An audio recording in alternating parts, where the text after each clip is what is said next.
คนไหนจะฮักลูกคนไหนจะเป็นลูกที่ดีอย่าเขาไปหานางบัวแก้วก่อนนางบัวแก้วหรือว่าเจตกาไปเฮาเมื่อไปเฮานางบัวแก้วหรือว่าเจตกาก็มาที่ไหนมาเฮานี่บอกคือคนใจไล่อีไล่เข้าค้อนไล่เข้าก็เหลือแหงนางก็มาบูบหมาผู้เป็นแม่ตัวเก่าเนี่ยเพราะว่าอายเพราะว่าเกิดเป็นคนตึงเตื้อเป็นลูกหมาอายแต่ว่านางบัวตองเนี่ยเปิ้นเป็นคนที่ว่าฮักแม่กตัญญูต่อแม่บอกว่าจะไปเนี่ยเฮอเนอคนใดเนี่ยเฮอหมานี่นะจะตัดคอ7 ชั่วโคตรวานนางเจตกาหรือว่านางบัวแก้วเนี่ยบุ๊บอย่างเดียวจนแม่ตายเมื่อแม่ตายนางบัวตองนี่ก็เลยเก็บเอาศพแม่เอาใส่ในหีบไว้อันนี้เต่าที่อาตมาจะหูนะใส่ในหีบไว้แล้วก็เจ้าพญาก็ขอเปิดหีบเมื่อเปิดปอก็กลายเป็นทองคำแท่งถามว่านางบัวตองไปเอาที่ไหนมานางบัวตองก็บอกว่าไปเอาที่ดอยปูนพญาเจ้าเมืองก็เลยปานางบัวตองไปกับทหารเพื่อจะไปเอาทรัพย์นั้นนางบัวตองก็เฮาได้จุเจ้าปี่กัวโตดแหละกะว่าจะไปโดดลงเหวนั้นตายในครั้งนั้นยังมีผีเสื้อห้วย ผีเสื้อห้วยนอนเจ็บฝีอยู่ฝีซุกฝีออกก้นมันโนฝีออกก้นสุมาญาติโยมเนอะนอนคางผีเพราะว่าฝีออกก้นของผีเสื้อห้วยนั้นไปไหนบ่ได้ฝีแตกก็บ่แตกนางบัวตองก็ตั้งใจจะไปกระโดดตายเพื่อว่าลบก็กระโดดพอไปกระโดดปรากฏว่าไปย่ำใส่ฝีของผีนั่นน่ะฝีของผีน่ะก็แตกผีเสื้อห้วยนั่นดีอกดีใจว่าโอ้ฝีมันแตกยกทรัพย์สมบัติให้นางบัวตองนางบัวแก้วจะเอาพ่องนางบัวแก้วหรือว่าเจตกาจะเอาพ่องถามน้องแล้วกระโดดไปสดาญาติโยมปรากฏว่าไปโดดขณะนั้นผีเสื้อห้วยนั้นนอนหลับผีเสื้อห้วยก็เลยฆ่านางบัวแก้วนั้นตายเหี้ย มันบ่เหมือนกันนะสดาอันนี้อาตมาก็เอาในนิทานทำเรื่องกำพร้าบัวตองนี่มาเป็นบางตอนเนาะเอามาเล่าคือวันนี้อาตมาบริหารเวลาแตนเปิ่นหรออาตมาก็บอกมันได้เสียเวลาเนาะอาตมาก็เอามาเล่าคือศรัทธาญาติโยมได้ฟังกันอาตมาจะเปิดสายแล้วเนอะศรัทธาญาติโยมไปมามันก็ง่อมแต่วันนี้ผ่าจะฟังเฮาวะฮะ ศรัทธาญาติโยมจะฟังเฮาก็แฮวันนี้กำเดียวเนอะศรัทธาญาติโยมเนอะวันนี้นะโทรศัพท์ เปิดให้แล้วเนอะศรัทธาญาติโยมก็ลองโทรมาเนอะวันนี้นะโทรมาเป็นกำลังใจก็ได้เนอะ089-214-0135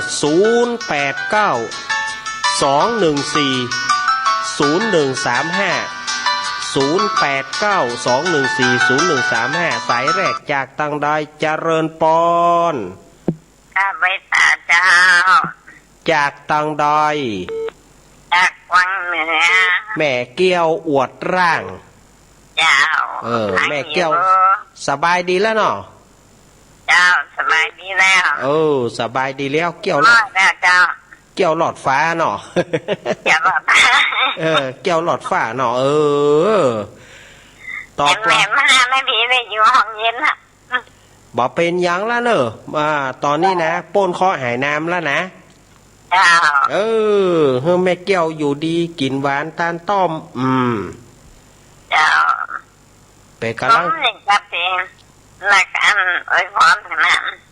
นากา จะไม่หายเต็มร้อยเลย หายเต็มร้อยนะ เจ้า หายกะเนอะหายหนีดีมาหายหนีดีมา ไปเหี่ยวหรอก หายหนีดีมาฟ้าเอา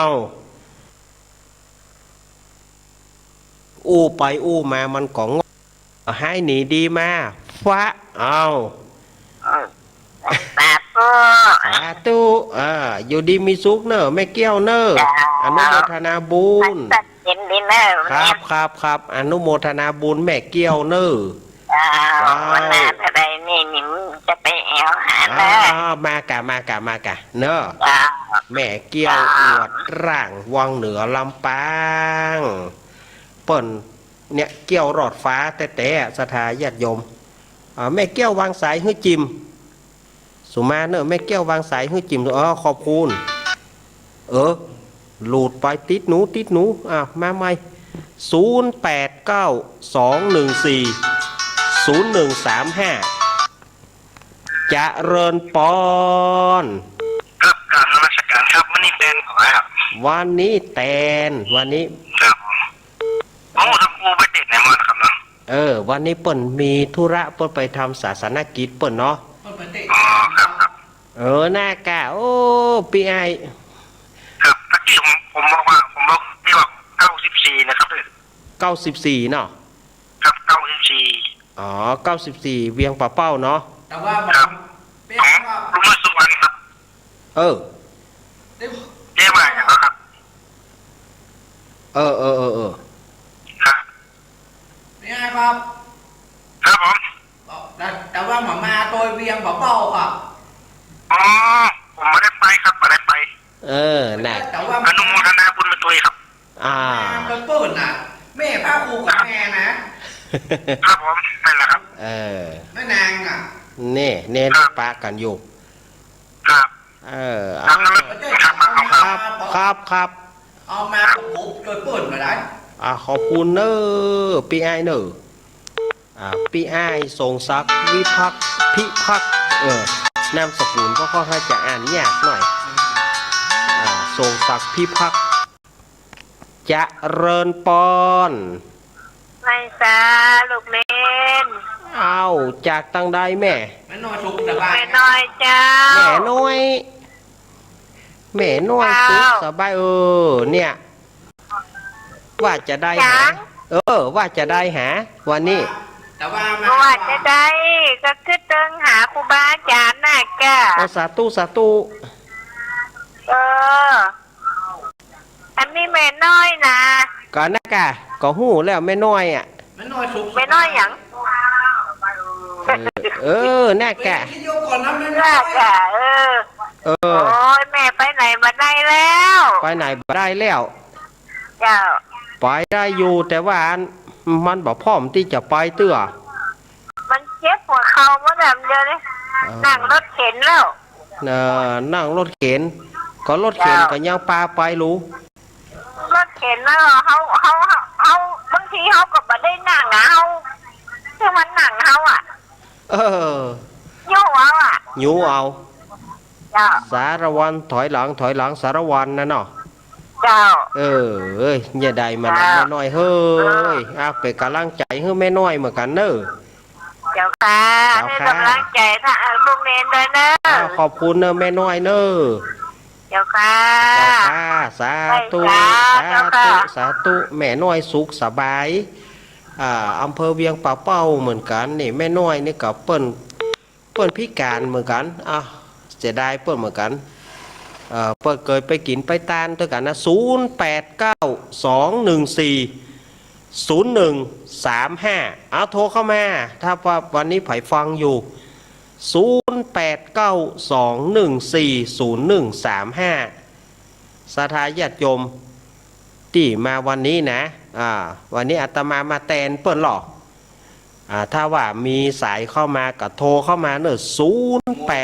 0892140135 2140135วันนี้อาตมาแตนบริหารเวลาวันนี้เพื่อบ่ฮื้อวิทยุดับ เพื่อบ่ฮื้อวิทยุดับเจอกันเนอะเจริญปอน ไม่สาสำเร็จเจ้า จากตังใด แม่ลายเจ้า แม่ไรภาพเต ตั จะ ด เนาะ สายเจ้า แม่ไร แต่ เนาะ ว่าแม่ฝากซองอาจารย์อันนี่เนี่ยที่อัน ไหน ก็ได้รับล่ะ เดี๋ยวอันใด ที่แม่ฝากไปถึงอันอาจารย์มันยงตัวที่อันโบซบที่อันตู้ลงยองนะตู้ลงอย่างนั้น ได้แล้ว แม่เจนพามาคือนะ ได้แล้ว แม่ก็เดินมาสะดวกนั่นแหละกันคือแม่เจนพามาคือ เดินบัดสะดวกเนาะ เจ้าตากับดีแข่งนึงรถจนอย่าเจ้า เดิน ไปตัวเปิดเหรอครับ แม่กัน ไปได้เปิ่นกับไปอันที่อันอย่างปากกลางเจริญ12เสื้อละจุดอ่ะแล้วก็ปีนี้ไม่ได้ไปเจ้าปีนี้ไม่ได้ไปจะเกินปีนี้มันเป็นโควิดเนาะเลยไม่ได้ไปมันไปฟังกรรมโควิดเพราะว่าโควิดมันกับวิดหมดนะกันแม่เฮ้ยปีหน้านี่ไปปีหน้านี่ไปอยู่ยังมีอยู่นะจะไปมันทินมันหน้านี่นะ11 ธันวานะ11 ธันวาเจ้ามากะบาวิดละต่อไปนี่หมีละต่อไปนี่จะเป็นโคเหลือละบ่เป็นละโควิดจะเป็นโคเหลือละแม่ก็ไปรถมาก็คนนักเนาะเปิดมานักแหน่จะเกิดเป็น500กว่าคนอ่ะนักะอันนี้โทรหมดอกหมดใจเนาะหมดอกหมดใจนะเจ้าขอบคุณแม่เนอขอบคุณแม่ไรเนอเจ้าแม่จ๋าเจ้าขอบคุณแม่ว่าเป็นหนุ่มแม่พี่โมบัดต้องถามหรอกเพราะว่าบัดต้องถามเปิ้นนะเพราะถ้าเปิ้นบัดตอบ0892140135เอาโทรเข้ามาเลยไผ่วันนี้ว่างนะวันนี้สายห่างพาวเพียวหรอวันนี้สายห่างพาวเพียวเนอะสายบานักบาหนาวันนี้มันบานักเพราะอาตมามันไปเป็นมวยแตนเปิ้นถ้าเป็นรายการของเฮานี่มาก็ลื่นไหลหน่อย สดายญาติโยมว่าถ้าเป็นรายการเฮามาก็ลื่นไหลหน่อยแต่วันนี้เฮามาแตนเปิ้นมาก็อู้จ่าอย่างมันก็บ่ให้มันบ่ให้คล่องตัวนะวันนี้นะเจริญปอนข้าพเจ้าเจ้าสมณเณรเจ้าจากตังใดเวียงป่าเป้าเจ้าบ้านฮักสามเจ้าแม่กี้แม่ขมูลเจ้าอันนี้แม่ขมูลโอ้ยเจ้าโยมแม่ฟังอยู่เนอแม่ฟังอยู่เนาะเจ้าโยมแม่โทรมากำลังใจครับขอบคุณแม่ขมูลเนอแม่ขมูลอยู่บ้านไหนเนี่ยครับบ้านห่างสามเลี้ยงป่าเป้าเจ้าห่างป่าสูงบ้านห่างป่าสูงห่างป่าขอบคุณแม่ขมูลแม่ขมูลบ้านห่างต่ำบ้านห่างต่ำกับบ้านศาลาคมที่เปิดไปแปลงขาดวัดอาตมาบ้านแม่น้อยของควันเขาตุ่มตั้มเนี่ยเจริญปอนเจ้าจากตั้งได้แค่ฟังอะไรเอาซับตอนนี้ก็ฟังอันนี้คือฟังแม่ต้องปิดวิทยุก่อนถ้าแม่ไปฟังสองหูแม่ฟังบ่ได้หรอกเจ้าแม่จะทำเฟซบุ๊กเลยอันแม่จากที่ไหนอำเภอสันทรายเจ้าอำเภอสันทรายอาจารย์ค้างหนึ่งเจ้าแม่อย่างก็แม่สีนุเจ้าอำเภอสันทรายอยู่แม่แฝดเจ้าแม่สีนวลนี่กะเจ้าแม่สีนวลแม่ก็ไปปากกลางเจริญเจ้าวัดตุลุยงแม่ก็ไปมาแล้วว่าอาจารย์ยังไม่ได้ไปเจ้ายังได้ไปเตื้อเนาะเจ้าแม่ไปอยู่นะแล้ววันโอกาสหน้าก็ไปเนาะโอกาสหน้าถ้าอย่าได้ก็โทรตามเบอร์นี้ตลอดแล้วไปโทรเดี๋ยวจากแล้ววันนี้มันวัดสายบ้างตัวสายมันนักเลยไปเนาะโทรมาได้อย่ากูเตือสายนักเนาะวันนี้แค่ว่างก็เลยโทรอันวันมันออกมันขึ้นที่ไหนเจ้าอันนี้ก็มันหลายขึ้นเนอะ ปลาหินออกก่อน ออกกะ ปลาหินมันบอกค่อยได้ยินน่ะมันอย่างไรมันขึ้นมันแตกกระเจาะแม่ก็ฟังทางถ้าทางสันทรายก็น้ำบ่อสาวาก็ได้อยู่เพราะว่ามันบักไก่กันเนาะอันนี้มันสันทรายแต่ไหนเชียงใหม่นี่นะอ๋อเดียวกันเปว่าอย่างนั้นเขาฟังนักเพลงลายเพลงนะสันทรายแล้วก็ลายหน้ามันเป็นลิ้นไม่แตงนะเจ้าอยู่ตะโมนสุดท้ายของเพื่อนสันทรายอย่างก้นตูก่อนพระอาจารย์กะ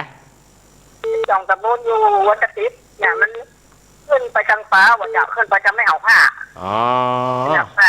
จุงว่าไปถนนใบพัดเอกนาที่มันสร้างใหม่เจ้าไปทำให้มาลายจะไปปลายนั่นนะขึ้นไปนอกเดียวกับเห็นใบพัดตะบนเดียวว่าจะมี12หมู่บ้านคนแม่แฝกเจ้าแม่แฝกเนาะแฝกเลยไม่โจมาเคยไปน่ะอาตมาเคยไปหนองบะจับเคยไปสหคมตะบนเดียวกับเจ้าหนองบะจับหนองบะจับแล้วก็บะจับหมู่หนึ่งเจ้าแม่ก็อยู่หมู่6เจ้าอาตมาไปหนองบะจับแล้วก็สหกรณ์นิคมหัวงานสหกรณ์ก็แยกหมู่บ้านเป็นหมู่7เจ้าอาตมาเคยไปแล้วก็สหกรณ์แยกไปเป็นหมู่7หมู่8หนองใกล้ๆไปเตะทำบ้านเปิ่นม่วนนะอาตมาเคยไป2 เตือละหนองบะจับหนองบะจับก็ไปแล้วก็สหกรณ์นิคมหัวงานก็ไปแล้วเป็นที่หมู่บ้านเดียวกันแล้วเป็นแยกเนาะหมู่บ้านเป็นแยกเนาะอนุโมทนาแม่เนอเจ้าไว้เจ้าอนุโมทนาแม่เนอแม่ศรีนวลนี่ก็อำเภอสันทรายจังหวัดเชียงใหม่อีหรอสถาญาติโยมแม่วางสายก้อมสุมาเตอะแม่ศรีนวลขอบคุณ0892140135เจริญปอนไอ้ยังวะเดี๋ยวนี้แม่สายบัวเตรียมเนื้อเตรียมตัวขอนหมากจะมาตึงแม่นะเสียงน้อยๆอ่ะ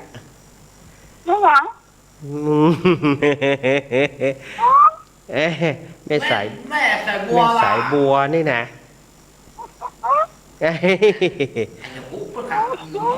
แม่ละสาวน้อยอ่ะสาวน้อยเมืองพาน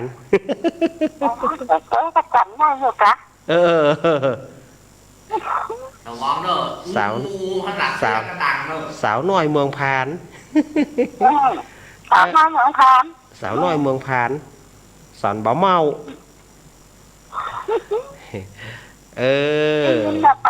ไปยันครับคนหวานนี้เหรอนะน่ากะ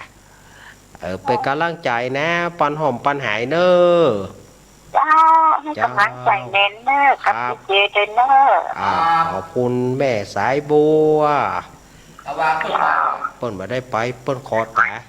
เปิ้นไปยาตาเปิ้นเอาสุมาเนอะ0892140135มีกระโทรเข้ามาวันนี้อาตมาเป็นมวยแตนเปิ้นวันนี้เจริญปอนสวัสดีเจ้าเดี๋ยวรอครับนะเจ้าเลยโอ้ยจะตู้เจ้าโล123จากที่ไหนเขาจากเมียงปานเจ้าบ้านตงปงน่ะตีมาตะวาน่ะจ้ะบ้านตงปงแต่ว่าเนาะแม่ยังหาอันนี้แม่ขันคำแม่เกียงคำแม่ขันคำแม่ขันคำจ้ะสิไปวัดประจันสิไปคุยกับเน้นนะจ๊ะไม่เจ๋งนิ่งเจ๋งเน้นหลักอะไรเน้นเจ้าแม่แล้วอยู่ในโทรศัพท์นี่เนาะมันโอ้กับคนหน่อยนี่เจ้าอยู่ในโทรศัพท์นี่เฟซบุ๊กมีโอ้เห็นคนหน่อยมันจ้าเป็น1 นาทีมันจ้าไปล่อถ้าแม่ต้องปิดวิทยุนะถึงบอกว่าต้องปิดวิทยุอย่างเดียวเพราะมันจะจ้าไป1 นาทีนี่เสียงมันก็หวานกันค่ะที่นี่มันแม่ไปหน้าแม่ก็ไปเจ้ากับ ไอ้นั่นน่ะน่าเอาขอบคุณเนอะเจ้าขอบคุณหลายๆเอาเดี๋ยวกันเนอะเอาเพราะว่าเปิ้นบ่เข้าใจในการสื่อสารเพราะรู้แล้วเจริญปอนเจริญปอนจากตั้งได้1 2 3ติดแล้วปิดวิทยุก่อนบ่ปิดจะเฮี้ยนอ่านก็ไปอย่าได้ปิดเฮ้ยปิดวิทยุก่อนปิดวิทยุก่อนวิทยุแม่ปิดวิทยุก่อนวิทยุว่ามีแล้วปิดแล้วบ่มีจะได้แฮะบ่มีจะได้แฮะจากที่ไหนเขาไม่ฟังเราเลยแถมสัก2 สายถ้าจะพอดี089 214 0135โทรเข้ามาเหลือเวลาอีกบันักมาแล้วมาอยู่เจริญปอนครับเราไอ้สาข้าวเล่นนี่จากตั้งได้รายงานตัวป่อบุญธรรมเวฝาเป้าบ้านปูหงอป่อบุญธรรมสังคำฟ้านมาแล้วจริงเขาได้เขาเจอเขาหูละเอาลองให้รายงานตัวบ่ได้จริงหูจักอยู่เนาะหูจักอยู่แต่ว่าเขาฮึเปิ้นตั้งหลายรายงานตัวได้รายงานตัวเอกครับแต่ว่าม่วนก็โอ้โหแต่ว่านี่สุดยอดเนอะม่วนอกม่วนใจแต้ๆนะป่อบ่ได้ไปม่วนตัวสักครั้งไปเมืองพานเนี่ยไปเมืองพานเนี่ยเนาะครับไปเมืองพานการนั้นการหอสันของพระมหาประพันธ์ที่อยู่วัดป่าแดงของมันเนี่ยบ้านปู่หลองเนี่ยครับประธานก้าหอชันอีเนาะครับเรื่องได้เป็นมุ่นโดยสกามาวันหน้าเงินเนาะโอกาสหน้าฟ้าใหม่มันตึงมีครับวันนี้ยังมีชัยคิดถึงเจด้วยเนอะกำลังใจเจตัวเนาะครับขอบคุณป้อบุญธรรมครับเราไว้สาขาโรงเรียนขอบคุณแฮมซ้าย1วันนี้ปอนแฮมซ้าย1